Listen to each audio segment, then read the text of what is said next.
حضور علیہ السلام نے ایک دن صحابہ سے فرمایا تھا کہ تم ایک ہوتے ہو اور کئی ہزار کافر کو بھگا دیتے ہو، ایک وقت آئے گا کہ ایک کافر ہوگا اور 1000 مسلمان کو بھگا دے گا۔ اس بیماری کو خاص توجہ سے سننا اور اس کی وجہ بھی سننا کہ بیماری پھیلتی کیسے ہے، بس اس بات کو کبھی نہ بھولنا، یہ نفع دے گی۔ کہا ایک کافر 1000 مسلمان کو آگے لگا کے بھگائے گا، کیونکہ وہ پاک طیب طاہر دلوں والے لوگ تھے۔ وہ بول پڑے یا رسول اللہ صلی اللہ علیہ وسلم کیوں ایک کافر 1000 مسلمان کو بھگا ڈالے گا؟ کیا وجہ ہوئی، کیا ہو جائے گا؟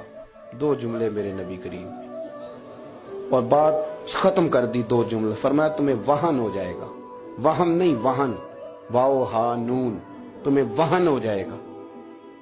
یا رسول اللہ یہ کس بیماری کا نام ہے؟ تو اللہ کے رسول علیہ السلام فرمانے لگے اس کا ترجمہ یہ ہے کہ تمہیں دنیا سے پیار ہو جائے گا اور تمہارا مرنے کو دل نہیں کرے گا۔ دنیا سے پیار کرو گے، موت کا لفظ آئے گی تمہیں کراہت آئے گی، کراہت، حالانکہ مرنا پکی بات ہے، لیکن تمہیں جب موت سے کراہت آنے لگے اور زندگی سے پیار ہو جائے پھر کافر تمہیں بھگائیں۔